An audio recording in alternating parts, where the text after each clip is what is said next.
Sí, como le contábamos hace algunos minutos, y ya está con nosotros la Seremi del Trabajo, Claudia Tapia, para conversar respecto de varios puntos importantes, pero sobre todo cómo afectó también la pandemia del COVID-19 a los puestos de trabajo. Seremi, ¿cómo está? Bienvenida. Hola, ¿cómo estás, Cata? ¿Cómo está toda la gente que nos está viendo hoy día por los canales de la Universidad Católica? Quiero contarles que me gusta mucho esta invitación para poder hablar en simple y que la gente que nos está viendo pueda entender de qué hablamos cuando hablamos de fuerza laboral, por ejemplo. La gente dice, aumenta la fuerza laboral, aumenta el empleo y también el desempleo. Es como un poco raro, ¿cierto? Claro. Pero la fuerza laboral se compone de dos elementos. Uno, las personas que ya encontraron un empleo, y dos, las personas que aún siguen buscando empleo. Y lo que no considera la fuerza laboral son las personas que denominamos inactivos, ¿cierto? Que no, por alguna condición en particular, porque no lo necesitan, porque no pueden buscar empleo, no están empujando el mercado laboral, no están en esta fuerza al empleo. Y efectivamente, Carla, como tú señalabas, la pandemia significó un retroceso muy importante en la fuerza laboral, porque teníamos una condición sanitaria en donde la gente se debió cuidar, ¿cierto? Por lo tanto, disminuimos mucho esa fuerza laboral, porque mucha gente se quedó en sus hogares cuidándose del SARS-CoV-2, ¿cierto? El COVID-19. Y aquí, lamentablemente, y la gente lo puede saber porque lo ve día a día, los grupos más vulnerables respecto al empleo son las mujeres. Porque las mujeres tenemos este doble y triple rol de cuidadoras además. Por lo tanto, cuando hay acciones de cuidado en una familia, ya sea por el COVID-19 o porque tenemos algún hijo o hija con alguna necesidad especial que tiene dependencia, o un adulto mayor que tiene dependencia, las que principalmente quedan en los cuidados son las mujeres. Entonces, el COVID-19 vino a aumentar estas brechas respecto de los grupos vulnerables, como te señalaba, mujeres, jóvenes y personas mayores que trabajan y que debieron cuidarse con mayor razón, ¿cierto? Seremi, hubieron algunos trabajos que se pudieron desarrollar de forma online, ¿no? Al igual que las clases, pero hubo otros que no. Y ahí se perdieron puestos de trabajo, y lo que usted decía igual es importante, y preguntarle también, quizás cuando ya se podía retomar la presencialidad, muchas mujeres principalmente tenían que seguir en la casa por diferentes razones, usted lo mencionaba, y ahí cuesta retomar un poco ese cupo, ¿no? Efectivamente, además piensa que la economía y todo empieza de a poco a mutar. Hoy día todavía no llegamos a las cifras que teníamos antes de la pandemia respecto del empleo, ¿ya? Contarles que hasta hace unos meses atrás veníamos con una recuperación de empleo femenino bien importante.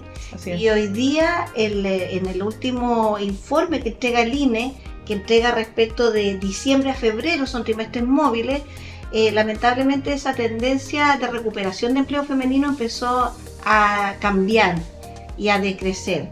¿Y por qué puede cambiar, Seremi? ¿Qué ocurrió ahí? Mira, primero, son varios factores, me hay imagino. hartos factores y una de las cosas que nos preocupa, por ejemplo, es que de los empleos recuperados, muchos de esos empleos son informales.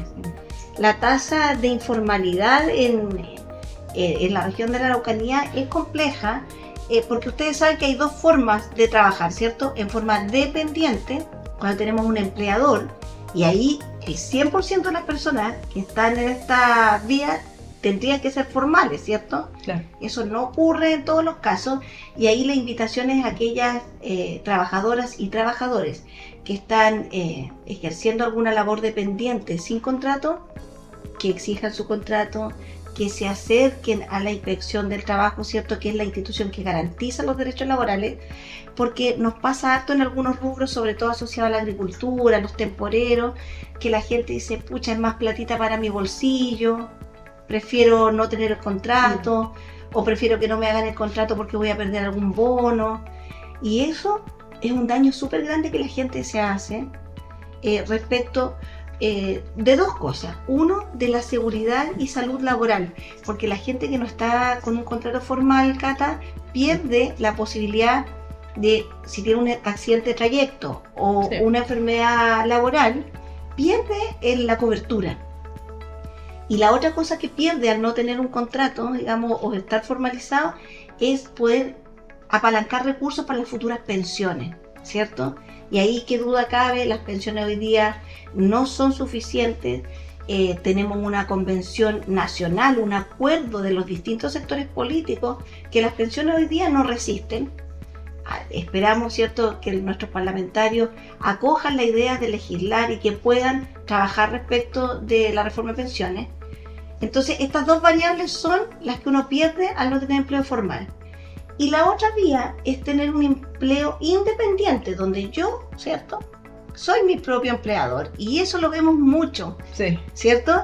Porque las mujeres tenemos que llegar con el pan a la casa, entonces se nos ocurre vender algo, sobre todo el rubro de la alimentación, los emprendimientos, vendemos ropa, hacemos algún tipo de artesanía, nos rebuscamos, ¿cierto?, para llegar con el recurso que es tan necesario a nuestros hogares, pero nos olvidamos que cuando somos independientes también tenemos que tender a la formalidad, a pagar nuestras cotizaciones, a formalizar este empleo, porque es un problema social bien grande. Yo te quiero contar que el 18 de abril tenemos una reunión conjunta con las instituciones de la cartera de Economía que lidera el Ceremi Vicente Painel, en donde está la Corfo, en donde está Cercotel, en donde están otros servicios, también con el Ceremi de Hacienda, Ronald Kliers, estará el INE también, y la universidad, el Observatorio Laboral, ¿cierto?, que es de la Universidad de la Frontera, que es una política pública del CENSE, para que analicemos los datos de la región de la Araucanía, los rubros donde hay más informalidad y cómo desde el Estado, de manera conjunta, podemos tomar acciones para evitar que esta informalidad siga aumentando. Ahora, igual es importante que la gente que nos escuche sepa que no hemos llegado a las cifras históricas que ha tenido la Araucanía en informalidad, pero eso no nos puede dejar tranquilos, ¿cierto?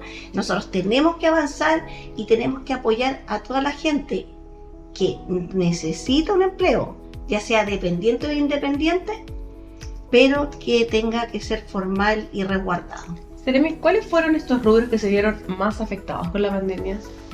Mira, nosotros hay hartos rubros, que el rubro, por ejemplo, del entretenimiento, los restaurantes, ustedes saben que hasta último tiempo yo conozco de cerca el rubro, sí. Entonces es bien complejo.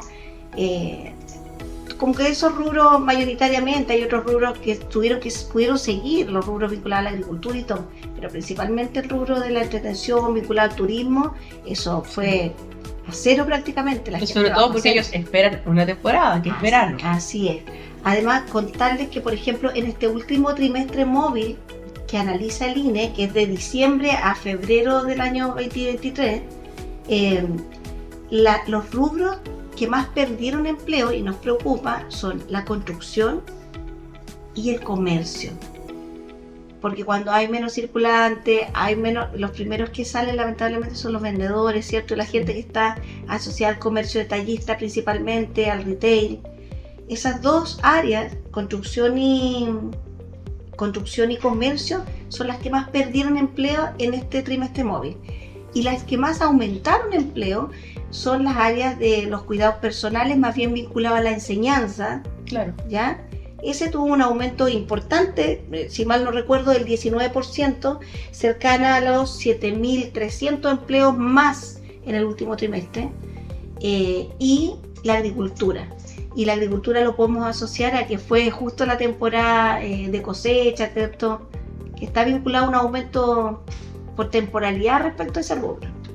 Ceremi, bueno, por lo que estamos conversando, yo creo que uno de los puntos más importantes tiene relación, ¿no?, con la formalidad del trabajo, de poder buscar un contrato, optar por un contrato, si bien está ese emprendimiento que usted dice, tener un ingreso extra, ¿no?, que hoy día nadie le hace mal, pero es muy importante, ¿no?, preguntarle a usted, ir por la formalidad del trabajo. ¿Cómo podemos evitar la informalidad? Bueno, de hecho, lo que les explicaba hace un ratito atrás, nosotros el día 18 tenemos una reunión, una mesa de trabajo para articular entre todos los servicios públicos cómo nuestros instrumentos apoyan a la formalidad, porque nosotros en comunas, por ejemplo, hemos conversado con mucha gente que dice, no, porque yo no me quiero formalizar, porque tengo miedo del tema de las boletas, las facturas, o me da miedo que mi registro social de hogares suba mucho. y en Claro. realidad voy a terminar pagando mucho o perdiendo bonos, y a veces es un tema de desconocimiento, pero el llamado es a la gente que nos está viendo hoy día a que entiendan que la formalidad del empleo los resguarda a ellos, que uno puede decir como en buen chileno puede tener más platita para el bolsillo en el mes, pero si usted tiene un accidente laboral o le pasa algo o una enfermedad laboral, no va a tener cobertura de nada y tampoco va a estar apalancando recursos para su futura pensión. Entonces yo creo que nos falta un poquito respecto de educación previsional. Estamos haciendo un enlace muy bueno con la Subsecretaría de Previsión Social, contarle a la gente que nos está mirando que el aula previsional, que es una plataforma gratuita, tiene 4 módulos que son cursos de 8 horitas, chiquititos. Usted puede hacer uno o los 4 si quiere, y se certifica para entender cómo funciona el sistema previsional. Porque les quiero decir algo, cuando uno viene a preocuparse del tema previsional, pasado los 40 y algo en mi caso, es tarde. Nosotros tenemos que enseñar a nuestra juventud, digamos, porque mientras antes entendamos la importancia de la educación previsional, antes podemos hacer algo respecto de eso. Así es. Seremi, quiero pasar a otro punto importante, pero que tiene relación también con estas jornadas de trabajo, ¿no? Lo conversábamos ahí hace algunos minutos, esta reducción de la jornada laboral a 40 horas. ¿Qué tan importante es hoy día? Ay, yo me siento súper orgullosa del equipo de trabajo que conformamos como Ministerio de Trabajo y Previsión Social, liderado por la ministra Janet Jara, y en este caso por el subsecretario Giorgio Bocardo, porque han hecho una pega muy, muy grande, muy importante respecto de mejorar la calidad de vida de los trabajadores. Como gobierno del presidente Boric, un compromiso que hicimos tiene que ver con avanzar hacia el trabajo decente, Cata. Trabajo decente es un concepto que acuña la OIT, la Organización Internacional del Trabajo, ¿cierto? Respecto de ciertas características que tiene que tener un trabajo decente.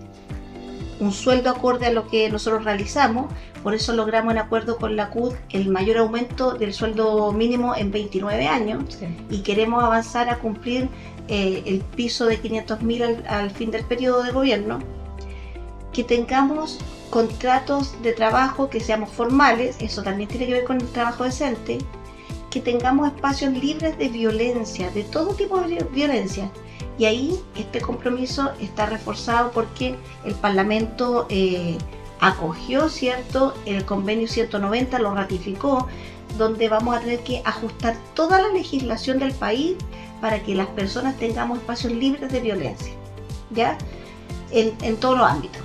Y lo otro tiene que ver con tener tiempos para el descanso efectivo, para compatibilizar la vida laboral y familiar.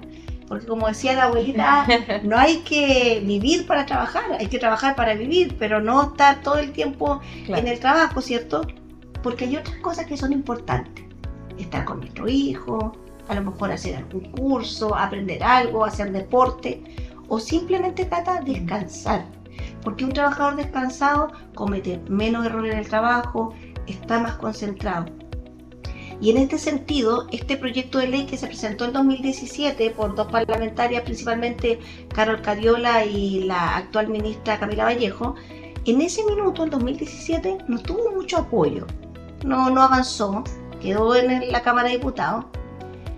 Y ha pasado el tiempo, se formó la coordinadora por las 40 horas y se ha logrado un apoyo transversal en la ciudadanía que también empujó a que los parlamentarios y parlamentarias de distintos sectores políticos se pusieran tras este proyecto.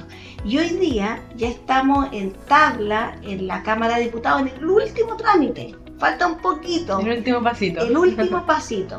Una vez que pase, ¿cierto?, por la sala, por el pleno de la Cámara de Diputados, esto ya estaría listo para transformarse en ley de la República. ¿Qué implica esto? Que las jornadas ordinarias, ¿cierto?, las que son las más corrientes y todo, van a tener disminución de su jornada diaria. Hay una modificación que es el famoso 4x3, porque hoy día la jornada se tiene que distribuir en mínimo 5 días, ¿cierto?, de lunes a viernes. Pero ahora podríamos distribuirla en 4 días. Claro. O rebajar jornada diaria y distintas fórmulas. Contarle que en la región de la Araucanía hay 10 empresas, Cata, que postularon al sello 40 horas. ¿Qué quiere decir eso? Que estas 10 empresas se adelantaron a la ley y ellos ya implementan las 40 horas. Por lo tanto, tenemos ejemplos en nuestra región de empresas que hoy día tienen a trabajadores con reducción de jornada laboral efectiva, y los dueños de las empresas están felices, no han bajado su productividad, tienen trabajadores comprometidos, y los trabajadores y trabajadoras, qué decir, están contentos porque tienen mucho más tiempo para ellos, porque una de las cosas que resguarda esta ley es que no haya disminución de la remuneración, ¿cierto? Claro. Porque queremos trabajar menos, pero que no se vea mermada la remuneración. Seremi, quizás eso igual puede ayudar un poquito a buscar la formalidad del trabajo, ¿no? Quizás está también ese temor de muchas horas ahí en la oficina, en el trabajo y... Ojalá que eso también nos ayude a modificar esta conciencia. Además, contarles que una de las bases de nuestro gobierno tiene que ver con el diálogo social. ¿Qué significa eso? Que todos los actores nos sentemos a conversar independiente de nuestras legítimas diferencias. Y aquí hay un ejemplo súper claro con la ley de 40 horas, porque se hicieron diálogos sociales en todas las regiones con trabajadores, con empleadores, para escuchar sus opiniones respecto a esta rebaja. Y es así, considerando la opinión de los empleadores, que esta ley va a tener una gradualidad. Claro. ¿Qué significa eso? Que una vez aprobada la ley, al año vamos a tener que bajar a 44 horas. Al tercer año de aprobada la ley, vamos a bajar a 42 horas. Y recién al quinto año, vamos a bajar a las 40 horas efectivas. ¿Por qué ocurre esto? Porque entendemos que las empresas van a necesitar tiempo para ajustar sus modelos de negocio, para ajustar en algunos casos el tema del sistema de turno. Y también es importante que sepan que la ley viene considerado un apoyo desde los distintos organismos del Estado, por ejemplo el CENSE, para ayudarnos a tener cursos de logística o de implementación de software o sistemas que les permitan sobre todo a las micro y pequeñas empresas, ajustar de mejor manera esta reducción de jornada laboral. Perfecto. Seremi del Trabajo, Claudia Tapia, le agradecemos que haya estado aquí con nosotros para poder conversar de esta importante información, ¿no? Que tiene relación con el empleo, con el desempleo también en la Araucanía y cuál es el trabajo también que hoy se realiza para poder buscar la formalidad. Muchas gracias por estar acá. Yo les agradezco a ustedes y recordarles que siempre cuando uno trabaja en alianza trabaja mejor, y agradezco a los privados que también trabajan fuertemente con nosotros porque juntos salimos adelante. Gracias. Muchas gracias. Vamos a ir a una pausa y ya estamos de vuelta acá en Mesa Informativa.